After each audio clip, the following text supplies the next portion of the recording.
Welcome, everybody. This is a really neat opportunity that we have to kind of reprise the State of the City address. We were very, very thankful this past week to be invited by Don Nelson, our Chamber of Commerce, to be hosted over at Casa Moreno's with our business community and a number of community members to deliver the State of the Union address. And what a great opportunity that was to share all the things that are going so well and even some of our challenges that are taking place here in Covina with our community. So this is actually one of my very favorite events. Every year it gives us an opportunity to really reconnect with not only friends and colleagues, but with members of the community and folks that have an interest in what's going on here in Covina. It also gives us an opportunity to recognize those people that have given and provided such outstanding service to our community and have really dedicated themselves. You know, most importantly, it's an opportunity to pause, to reflect, to celebrate what we've accomplished over the past year. And we are here today with not only a very challenging year behind us, but a very, very productive year and a very, very outstanding year, full of both opportunities that we were able to take advantage of and opportunities that we see ahead that we're looking to take advantage of. Let's go to that first slide. You know, Covina is indeed a city on the rise, and this is an exciting time for us, and I'm really, really happy to be able to celebrate our accomplishments. But as I mentioned, I'm even more excited to really celebrate and think through what lies ahead. You know, Covina is a community on the rise, and together we've come a long way in a very, very short time. The foundation of our city really and truly is our people. We are a community that is made up of parents raising their kids, volunteers devoting their time and their energy, young and old who are moving to Covina to begin a new life or to start fresh, businesses contributing to the economic vitality and in fact underpinning the very being of our community. We're a community of educators, of pastors, of heroes, and many, many more, all those people that knit together and make up the fabric of Covina. Indeed, Covina is a city of people from varied and different backgrounds, and we're gathered here today and every day in our community with a collective sense of pride in this place we call Covina. You know, when we talk about leadership, it's important to note that the accomplishments that have happened here over the past year are truly remarkable. You know, I said this the other day, and it truly was not the kind of year that you wake up on your first day as mayor and say, gosh, this is the kind of year that I'm looking forward to. It wasn't that kind of a year. One never kicks off their term and thinks it's time to shake our organization to the core, and it's also a time to make difficult decisions that will impact our community for decades to come. It was a transformational year. It was a year that included significant foundation laying work. However, all of that difficult and foundational work accomplished over the last year in 2015 is yielding exciting, tangible results. And we've made excellent progress in our 6 core strategies. I said that leadership was key in our community, and in fact, everything rises and falls on leadership. Our council is deeply committed to our community, and it works very well together. We're kind of unique among city councils, I think, because so many times you hear about the bickering and the frustrations and kind of the knocking of heads that happen at city councils, and that doesn't happen here in Covina. We're largely a pretty cohesive group, and we get along well, and we make good decisions, and we think things through in reasonable ways. I couldn't be more proud of that. We believe in the spirit and the tradition and the future of this town. Our community is rising today largely because of the leadership team that the council hired over the last year.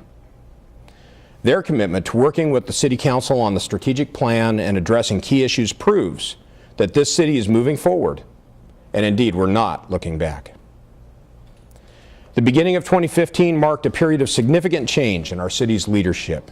We attracted a new city manager, Andrea Miller, who also recruited several new department directors.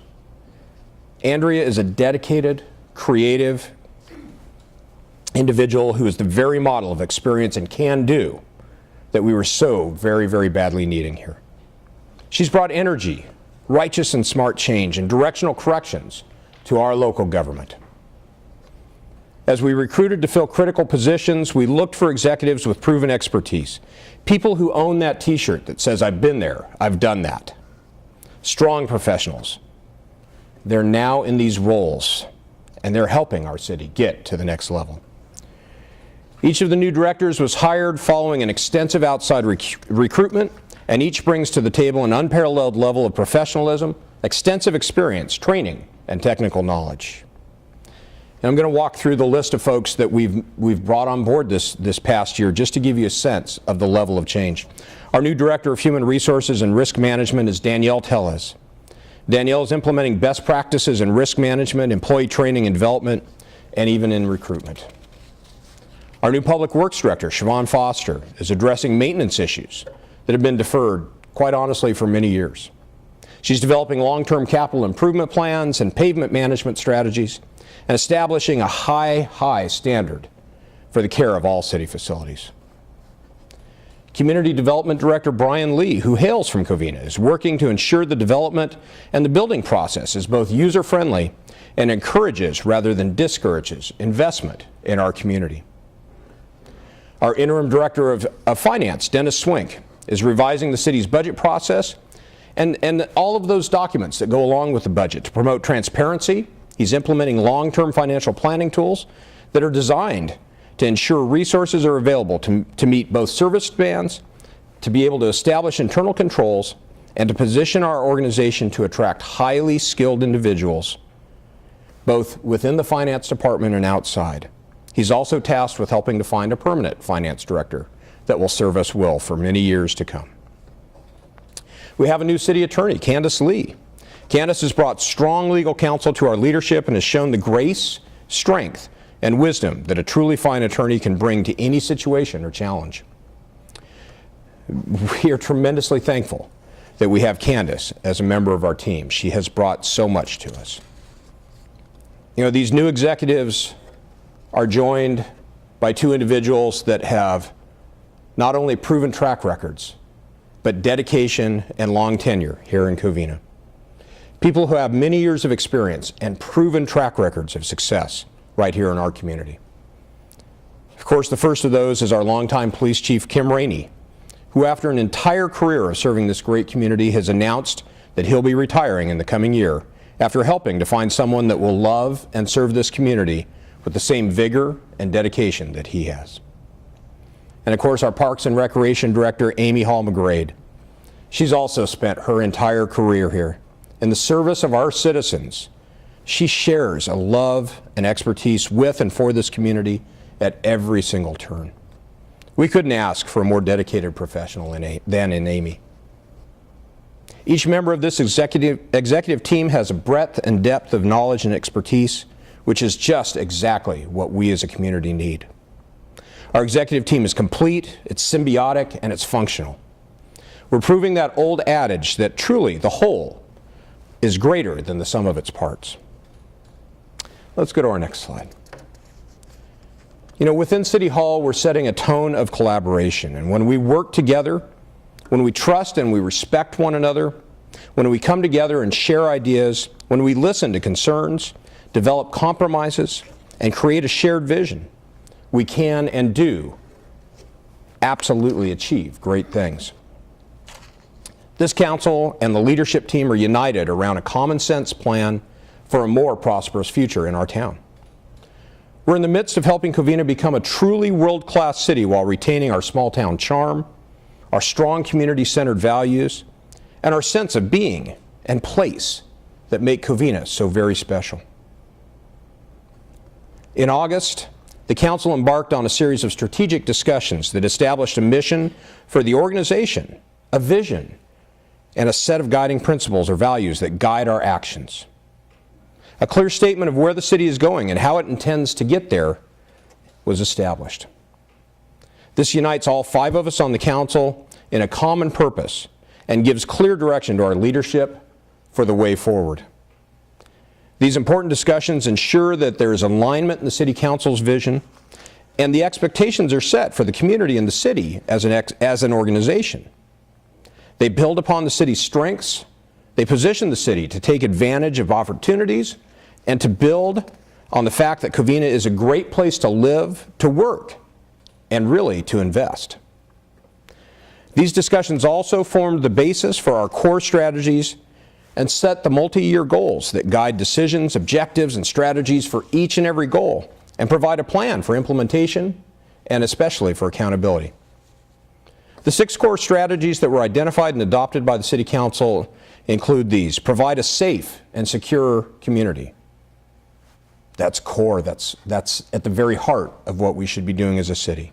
Enhance the quality of life. Promote a strong, diverse local economy. Develop a responsive, inclusive, participatory, and transparent city government focused on customer service. Secure a sound, sustainable financial strategy for our future, and maintain and improve Covina's infrastructure. The heart of our strategic plan focuses on customer service, making Covina a location of choice for business and for developers, important job creators in our city. A focused effort is underway to streamline our planning and approval process, decreasing the time that it takes to achieve approvals. Strides have been made, and they've resulted in notable difference and improvements. We've established a one-stop shop for planning and development, as well as a consolidated development review committee. We know that we still have work to do, but things have improved and they're getting better. Businesses are a vital and critical part of Covina's economy. They create jobs for our residents. They create jobs for our recent graduates. Groups such as the Chamber of Commerce, our Downtown Merchants Association, are supported by the Small Business Administration and the San Gabriel Valley Small Business Development Center. They're assisting our businesses through training, education, technical support, loans, grants, and they help us to cut through red tape. They open doors of opportunity wider and wider for our local entrepreneurs. When you think about business and when you think about development, that goes hand in hand with zoning, of course. And the city's general plan and zoning codes are honestly outdated. They don't reflect modern business practices, period. Many new and emerging business models are not even addressed or weren't even considered at the time that our zoning codes were developed. And I always think about a Lobster Brewery as a great example. Who would have thought that in our community it'd be hip and cool and interesting to have a small microbrewery in an industrial park? Who could have thought that that was going to be the case somewhere in the past? The city's Planning Commission is conducting a series of study sessions, taking the zoning code apart piece by piece, evaluating the existing regulations, reviewing best practices from other communities, and identifying modern regulations. They're receiving input from the community and from local businesses, and of course from investors and developers. They're making recommendations to both the staff and they will be to the City Council in the near future.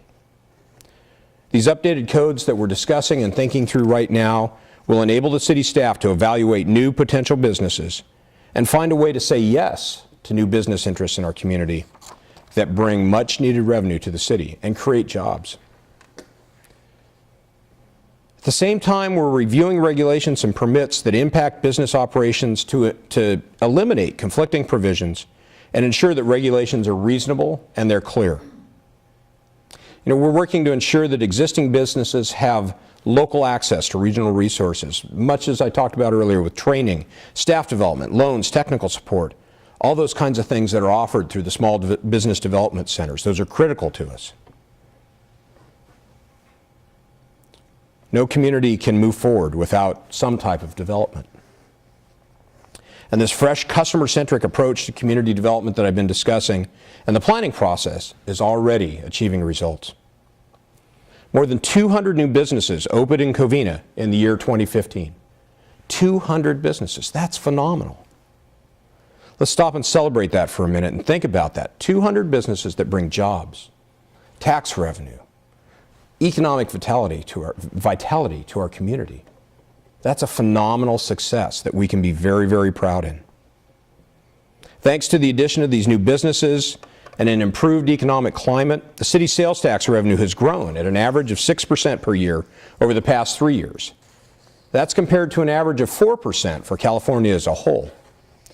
New businesses including Sage Chevrolet, Howard's Appliances, Old World Deli, and even our new Stater Brothers on Grand Avenue.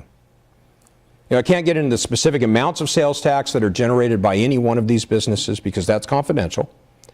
But Covina continues to be a very, very good place to invest and to locate your business. I'm particularly proud that Old World Deli decided that Covina was the right place to call home. I'm even more excited that we have a genuine auto row in existence, thriving. It's wonderful to see all the auto dealerships doing so well, and the synergies that they bring to each other allows them to grow and to develop. Howard's coming to Covina was a major victory, and it's hard to describe how important that was for us because it showed that a regional business interest saw what we've been talking about in Covina. They saw that it was a fantastic place to locate their business, and they came in as an early adopter essentially. They believe that we are and will be a vibrant location for retailers. Another marker of successful economic development is the investment of capital to improve and expand businesses, to expand operations and maintenance, to include existing buildings and housing stock as well as new buildings. During the calendar year of 2015, more than $1 million a month, $1 million a month in private investment moved through our development counter at City Hall. We're in continual improvement mode, especially in terms of customer service, but we really have to recognize the hard work of our planning and building divisions for the extra effort that they put in with, honestly, pretty minimal staffing. This is an example of how Covina is turning opportunity straight into action. We've geared up to handle the workload through the hiring of a new community development director, and we brought on a new team, including a building official, building inspectors, plan checkers, and permit technicians. Additionally, we've hired on an as-needed basis additional planners to facilitate this wave of development that we're seeing in our city. And that begins with millions and millions of dollars of private investment. Breaking ground in the coming years is the construction of 63 new single-family detached homes that will include a brand new 2-acre park at the former Banna Elementary School. These innovative developments continue the momentum of change, helping to build the critical mass that is necessary to generate more private investment in our community. Many people have asked me and my colleagues on the City Council, of course, our team of executives at the city about the Kmart site. And over the last several months, there's been ongoing discussions about the Kmart site on Citrus. It's a 10.5-acre site, and it's now been vacant for over a year.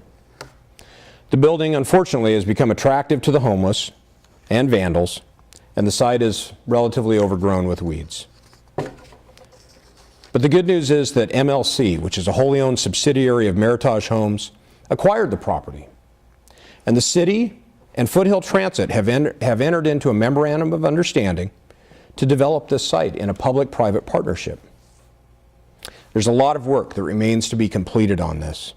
And we're hopeful that this public-private partnership will feature a mix of commercial and technology-related businesses anchored by an event center, a public transit park and ride, and of course some housing to the north side of that site.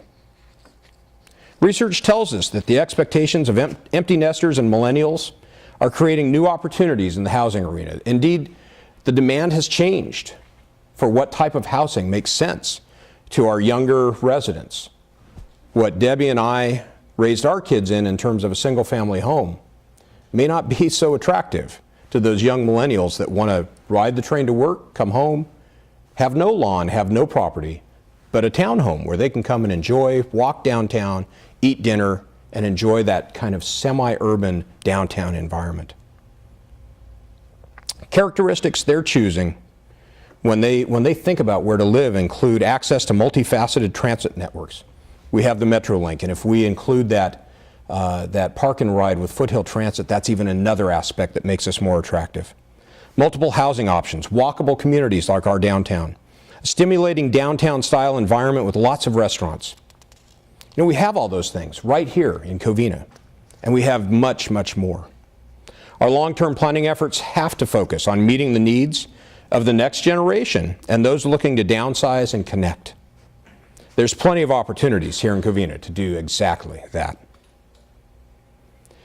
City Ventures, and this is one that we've been hoping and praying for so long. City Ventures is a mixed-use project that is on the site of the former Russ Davis Ford. This project along Citrus Avenue and at the corner of San Bernardino and Citrus will feature commercial properties along the downtown corridor and housing to the rear. As many of you are aware, this project is still in litigation at present, but we hope that this court case will be settled and concluded next month, and development will begin very soon after.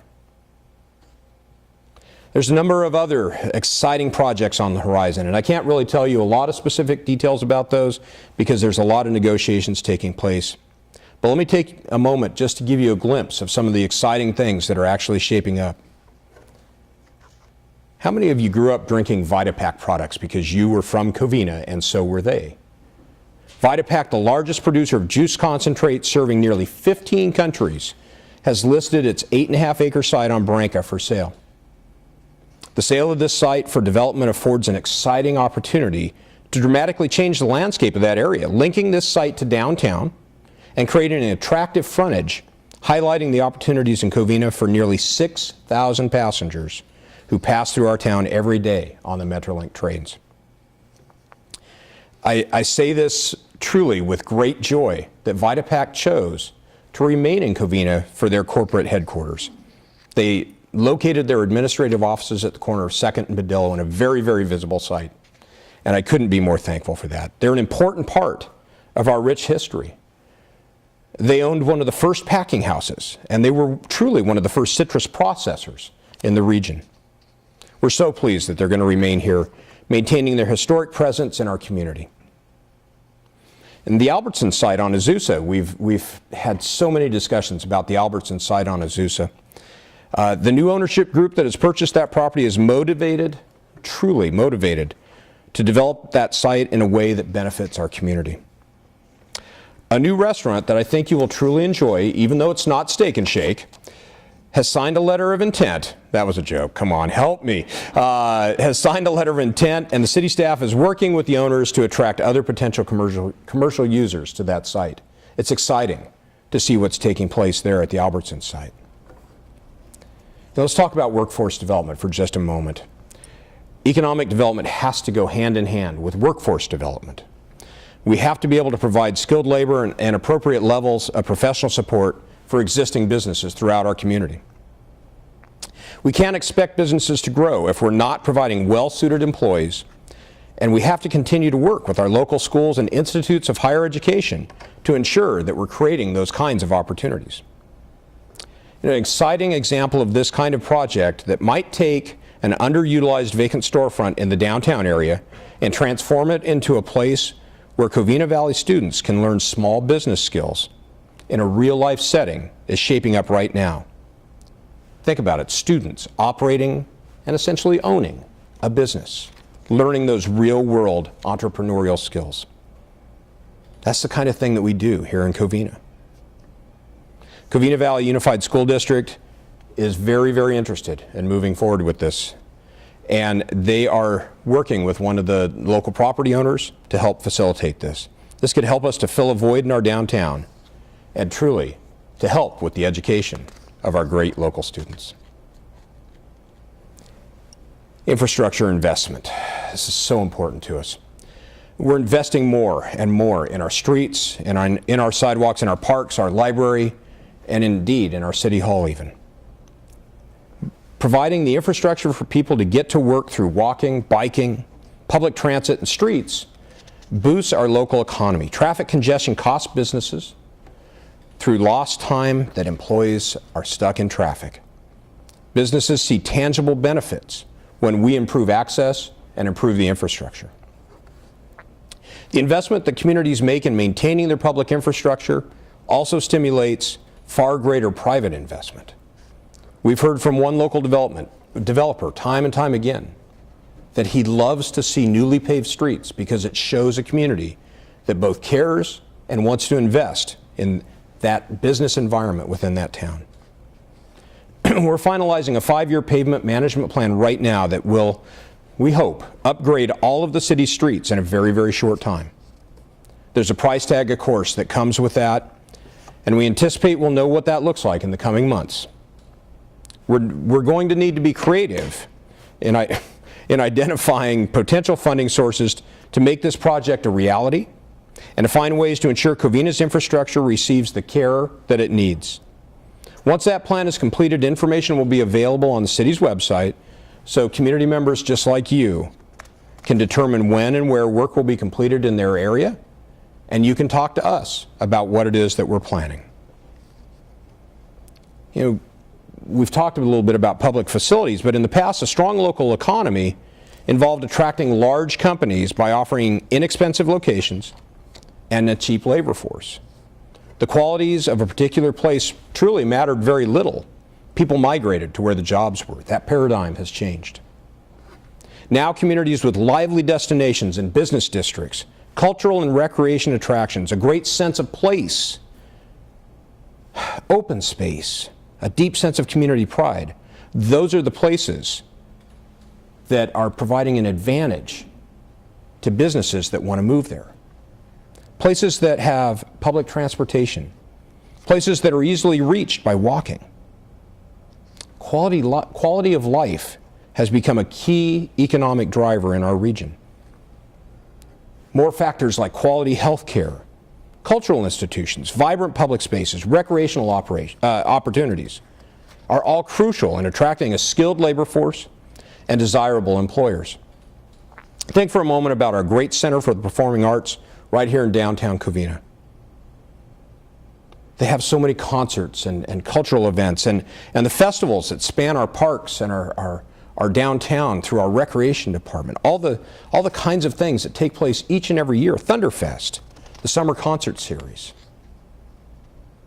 Covina truly offers an amazing quality of life, and the City Council is committed to maintaining that heritage and truly that prize within our community. This year we celebrated the grand opening of Cougar Park. It's a 1-acre facility. It's a neighborhood park that features a splash pad, a playground, a really nice playground equipment, outdoor fitness equipment for adults, a community building, a community garden that will soon open, and historical display panels with a mural. The council also recently committed $2.19 million for the acquisition of approximately 2 acres of land at the former Urbana School for the construction of yet another new park. The community will be invited to participate in the design of that space as we get a little closer to that project.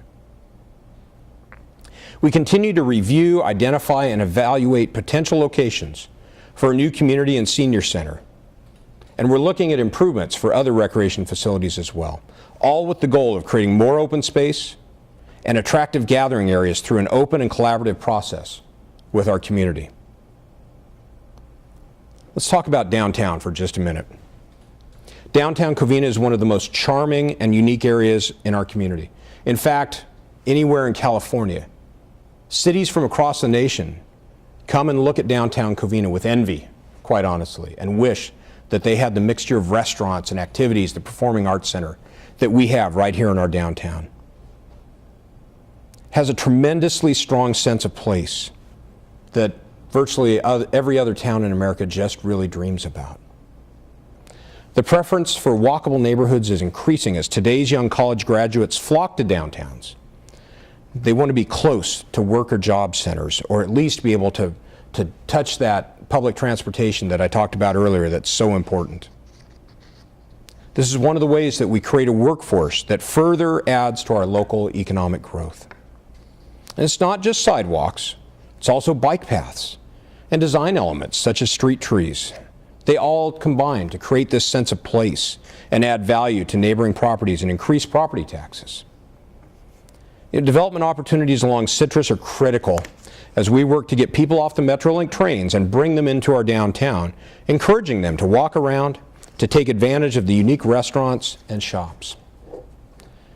Development opportunities exist here in Covina, and we're working to maximize those opportunities in a manner that promotes the long-term success and the economic viability of our downtown district, truly of our entire town. Features like plazas, wider sidewalks, landscaping, traffic calming devices, and a redesign of the street for pedestrians can spur private investment, can increase sales tax revenue, and create new jobs. As development opportunities present themselves, we have to ensure that we take advantage of opportunities to maintain and enhance the charm of our downtown while promoting all of our local businesses. I want to talk for just a minute about our police department.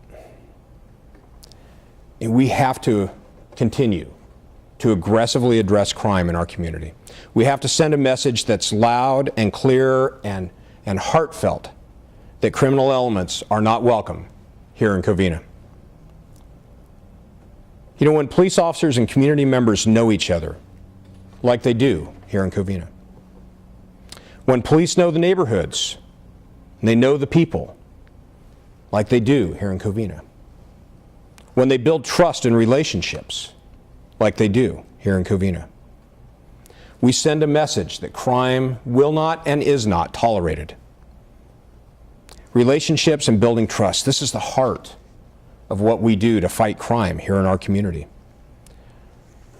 Our city and our Covina Police Department work to maintain the trusting relationships we've developed and are committed to respecting those relationships and continuing to build upon this strong, strong foundation. Each of our officers are truly part of the community that they protect and serve. These officers just don't patrol the streets. They coach basketball teams. They coordinate after-school programs. They teach our young people leadership. They help them to develop conflict resolution skills. And they talk to them in ways that help them to build self-esteem. I couldn't be more proud of our Covina Police Department. It's one of the most significant assets that we have in our town. You know, this year, with the generosity of many of you in this room and many of the business members in our community, we were able to bring a new member of the police department to town. His name is Jarno. He's a 27-month-old Belgian Malinois, and he was sworn in as the first canine officer in the city of Covina in many, many years. Jarno is deployed in the streets, even as we speak, assisting officers in locating and detaining suspects. We anticipate that Jarno will continue his training in the coming months, developing into an even more treasured and useful member of our PD. Jarno has become quickly a local hero, balancing requests for classroom demonstrations and visits and appearances at local service clubs, with meeting folks of more ill intent at locations and times of their choosing. You know, we've also started discussing and implementing a citywide camera system. And this has brought about a lot of discussion in our community, but let me tell you why it's so important. This system incorporates a combination of state-of-the-art cameras that are designed and installed by a company called Leverage Information Systems. They include a very, very important element, which is the human element. As those cameras have been deployed, we have police personnel that are overseeing those cameras and looking and seeing what's going on in places like the courtyard at City Hall or in our downtown or our schools. The initial deployment includes our police station, City Hall, Heritage, and Cougar Parks, Covina's downtown area. Cameras at the police department and City Hall provide additional security for employees and for the public. Features include the ability to easily record statements in interview rooms, so right in the police station, and to check on those housed in the Covina jail without physically entering a cell, which can be so dangerous. Cameras at Heritage and Cougar Park use a mix of fixed and pan-tilt zoom technologies, and also include thermal imaging that can alert police if someone is in the park after closing. We've had success in identifying and addressing criminal activity with the deployment of this new technology, and we're currently working with our school districts to expand this technology all across town into the Covina Valley schools. City Council's highest priority is indeed the safety of our community members. That means making sure that when you need help, you get it quickly, and that we have the right technology that acts as a force multiplier to help ensure the continued safety of this community. We talk a lot about terrorism these days, and not surprisingly, those concerns have increased following the tragic and terrible attacks that happened in San Bernardino. Before this tragic event, Covina's Police Department and the Los Angeles County Fire Department worked together at unprecedented levels to ensure that our first responders are prepared for any crisis that might happen within our community. I know that each and every one of our first responders are well trained, they're connected to our community, and they're ready to help us when we need it. How many of you remember the Northridge earthquake? That earthquake shook for 7 seconds. It felt like an eternity, but it was only 7 seconds. The next one, which, as the scientists at JPL affectionately call the big one, could actually shake our community and the region for up to 2 full minutes. 7 seconds versus 2 minutes. Think about how long that really will be. I frankly hope this earthquake won't happen in our lifetimes. I hope it won't happen at all. But they tell us that it will, and they tell us that it's long overdue. We're currently evaluating the city's disaster response plans, training our staff, conducting exercises, and working to ensure that we're prepared to respond to a disaster in our community should one occur. We've implemented CERT teams, community emergency response teams, that are helping to be first responders while our police and our firefighters are busy with large-scale issues. And we have a great neighborhood watch program in our community as well, because great neighborhoods make for great cities. Neighbors are the fastest first responders when problems arise. So we have to continue to empower, train, and equip our neighborhood groups for just such an emergency should that happen. We have more than 45 neighborhood watch groups engaged in our program, and they actively promote crime awareness. These groups are also preparing themselves and their neighbors for emergencies, conducting regular meetings, serving as additional eyes and ears for our law enforcement. They're force multipliers for our police department. These efforts empower our neighborhood groups who remain valuable partners that turn opportunity into action every single year. And we cap off that effort every single year with National Night Out, the first Tuesday in August. And if you have not ever participated in a National Night Out, please do. And please join up with one of the neighborhood watch groups. It's a phenomenal event where you will meet neighbors that you never knew you had. You'll meet people and talk about things of common interest to you, our community. It's a great event, and I hope you'll participate this year. Homelessness in our community. It's unacceptable that we have homelessness. It's devastating for the people who need critical services, and it impacts everyone's quality of life, and it impacts our business community. There's no easy solution, and I'm not an expert by any stretch. But I am proud of the commitment that our community has made in this city to address the problem by attacking it on multiple fronts. And we've changed the way that we address homelessness. We're not just investing in beds. We're not just investing in a meal. We're now really investing holistically in people. We've kicked off a new approach with some incredible partners in our community. Volunteers of America and Union Station, who are teaming up with local churches and faith and community groups that focus on addressing the roots of homelessness. Outreach workers are making contact with homeless in Covina to transition them off the streets to shelters and provide them with supportive services under one roof. I truly believe we're on the right path, and we've been able to see changes in the lives of a handful, but there is so much more to do and so many more that we need to reach. Funding for homeless services in the San Gabriel Valley comes from the county, from the state, and in fact from the federal government as well. So we have to continue to call on all of those agencies to provide the resources that our region needs to address this critical issue and provide the opportunities to share in our city's success with those that need our help the most. We also recognize that there are many in our community who have mental health issues. In cooperation with partners from the County of Los Angeles and the cities of Azusa, Covina, of course, Glendora, and West Covina, we were able to form the East San Gabriel Valley Mental Evaluation Team. It's comprised of officers from the partner cities and with a clinician from the Department of Mental Health under the direction of the Emergency Outreach Bureau. The Mental Health Evaluation Team assists those in need with mental health and social service programs and aids patrol officers to handle calls for service involving persons suffering from a mental health crisis. Let's talk just for a minute about customer service here at City Hall. I mentioned that has been a focus for us. It's been something that's been so very, very important. And we've never forgotten, as your council, that this truly is your government. We're here to serve you. We're here to help. Gosh, that sounds like an old cartoon. But we truly are interested in investing our time and our efforts in whatever it is that you need. Under the leadership of our city manager and our executive team, we're making City Hall more responsive, results-driven, and truly accountable to the public.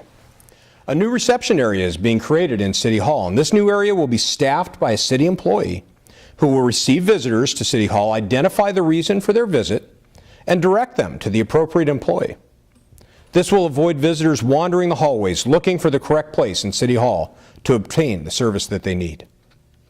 A main telephone line is also being reinitiated at City Hall, and that will be answered by that new receptionist with calls directed.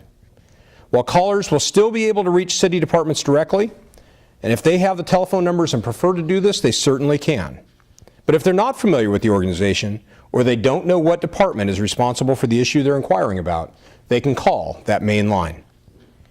We're establishing clear performance standards at City Hall. We're creating a culture of service. This year we redesigned and rebranded our city newsletter, Covina Today.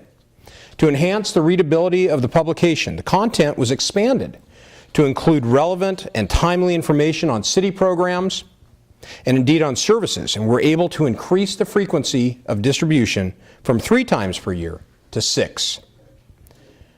Honestly, the city's website is out of date and a little hard to navigate. It's being redesigned right now, so it's more modern, it's more easy to use, and it will include relevant and timely information that will be of help to you, our citizens. At the same time, we're working to enhance electronic access to information and to documents. So if you need to see a planning document or a past decision, an agenda, or anything that's important to you, you'll be able to find it. Let's talk about our commissions and the importance of public involvement. It's crucial to our city's decision-making process, and the appointed advisory bodies are an important and valued part of our local government. So much of the decision-making process benefits from the advice and indeed the counsel of our qualified residents. By advising the City Council and the staff, by bringing new ideas to the table and representing all of the diverse elements of our community, members of these advisory bodies assist the City Council in making the best, most informed decisions possible for the benefit of our entire community. Some of the current commissions offered suggestions about how we can make their service to the community even more meaningful. Based on this feedback, we're implementing a structure that adds additional training, clarifies the roles and areas of responsibility that they hold, ensures members have the tools and the resources to effectively carry out their responsibilities, and also recognizes the valuable services being provided to our community. We have a vibrant faith and church and service community within Covina, and they're so important as partners as they assist our community in addressing significant and truly difficult issues. Each and every year, a Community Service Day that was originally founded by our friend Dave Truax brings hundreds and hundreds of volunteers together from 4 or 5 different churches to serve our community and those in need within our region. They worked in schools to clean classrooms and libraries. They scrubbed our downtown and took the gum off sidewalks. They worked in parks, painting and cleaning. They helped in senior citizen homes. They worked and prayed and sang with folks in a convalescent home. Many of our churches have food pantry ministries, and they bring tangible help and love to so many. I'm reminded of the Assembly of God's annual event, where children from lower income families receive Christmas presents and food to help their families. There's also an event that happens every August that's sponsored by Project 2911 that provides school supplies and school clothes, food and health screenings to literally thousands that line up all day long to receive those gifts. Service clubs support our community in specific and important ways and help to sponsor so many of the programs that make our community so special and such a wonderful place. Things like the summer concerts in Covina Park, the pancake breakfast that happens every 4th of July, our Christmas parade, and many, many of the events wouldn't be possible without our service community and the work and the trust that they place into our community to be such a part of it. We are blessed indeed and thankful to have so many in Covina that take their calling to help others so seriously and conduct their work of mercy and of help right here in our town. You know, no State of the City address would be complete if we didn't talk a little bit about finances. And this year, your Covina City Council adopted a budget that was structurally balanced. And that followed a very, very difficult decision to eliminate 22 positions from our local government. We implemented a number of cost-saving measures, and we worked hard to ensure that the City of Covina is viable as a local government for many, many years to come. We continue to identify ways to reduce our costs and to make our organization more and more efficient, to make our organization more responsive, and to ensure that more of our tax dollars are available to be used for community improvements. At the same time, we're working hard to increase revenues by attracting new businesses and development. The Council is committed to saving for our future and for building a more robust rainy day reserve while continuing to make investments here in our community. You know, Covina truly is on the rise, and we're moving quickly from good to great. Covina has turned opportunity into action so dramatically in the year 2015. And I'm sure that we are going to continue that momentum for many, many years to come. As I mentioned at the very start of this discussion, everything rises or falls on leadership. Long-term planning is one of the most important functions that we as leaders, especially those who hold public office, can undertake. We as the members of the Council are blessed with the responsibility of governance and decision-making for our city's future. And that's a responsibility that we take seriously and we undertake with heart and vision and creativity. We have to act and move carefully with an eye on the longer-term opportunities when making decisions on behalf of our community. We have to include more of the public in the process. Thoughtful residents, our business leaders, students, and young leaders throughout our community. I was so very encouraged recently when a young man came and spoke before our city council, and he'd recently won the Rotary Speech Contest. As that young man talked about something that he was so passionate about, I knew right then and there that the future of our community is in great hands. We have to act with fortitude. We have to have strength to make difficult decisions that are in the best interest of our entire city. We have to be looking to those future generations, focusing on long-term investment rather than short-term thinking. This is the culture we are creating at Covina City Hall. You know, I close by remembering our two fallen officers and heroes who perished tragically in the service of our great community. I remember tonight Sergeant Scott Hansen and Officer Jordan J. Corder. Our community remembers their sacrifice and deeply honors their memory. I wear these two bands every single day to help me recall their service and indeed their love for this community, for all of Covina. As a community, as an organization, as people who care about our police, we must never, ever forget these two amazing heroes, these two amazing men of Covina. Thank you truly for the opportunity to talk with you tonight. Thank you for your dedication to Covina, our hometown. This is our wonderful community. It's the place we call home. It's the place we raise our families. It's the place we do business. It's Covina. God bless our nation. God bless our community. and indeed, God bless each and every one of you. Thank you.